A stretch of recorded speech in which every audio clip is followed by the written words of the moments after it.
Old Trafford, also known as the Theatre of Dreams, is an all-seater stadium in the Trafford Borough of Greater Manchester in England. Designed by architect Archibald Leach and built for around £90,000 in 1909, the Red Devils have called Old Trafford home for nearly a century. They've played nearly all their home games in this stadium since it officially opened its doors for a game on February the 19th, 1910. Crowds surged through the gates during the ground's early years. However, after 2 decades without any real club success between World War I and World War II, the fans stayed away in droves. During the Second World War, on the 11th of March 1941, a German bomb left much of the stadium destroyed, practically wiping out the ground's main terrace. It took 8 years to rebuild Old Trafford from scratch, and the new ground lacked many of its earlier creature comforts. However, the lack of top-notch facilities didn't stop the fans from flooding back into the home of Manchester United.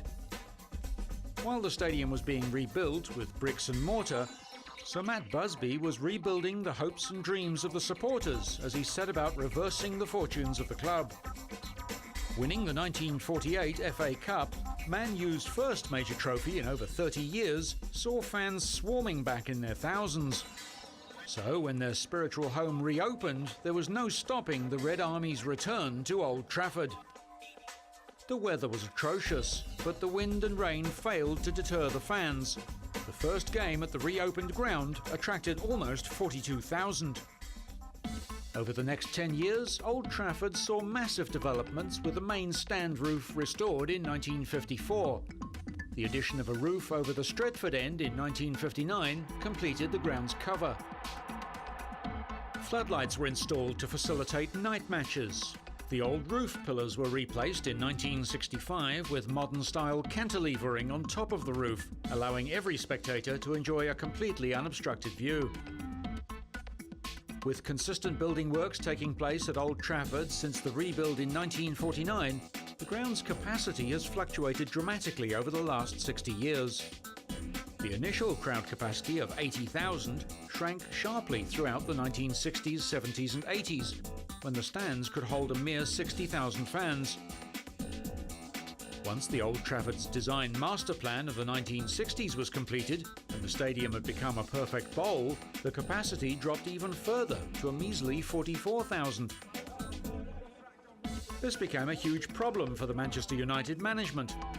While a 44,000-seater stadium would have been big enough to house the team's 1960s crowds, since then the Man U fan base had exploded exponentially, and by 1990 the recently finished stadium was in desperate need of further expansions. The South Stand currently holds approximately 11,500 fans, whereas the opposing North Stand holds more than double that. The long-term goal is to expand the South Stand to equal or better the capacity of its opposite number. The total projected cost of this expansion comes close to the combined cost of recent redevelopments. Estimates are in the region of £90 to £100 million. However, the dent left in the old hip pocket won't take too long to repair. Judging by recent matchday revenue figures, when the Theatre of Dreams becomes the largest stadium in Britain, boasting a whopping 96,000 all-seater capacity, its matchday figures would jump to a season total of around £115 million per annum. Not bad for a stadium that's been under almost constant reconstruction. Currently the largest club ground in England, the Theatre of Dreams is truly one of the great stadiums of the world.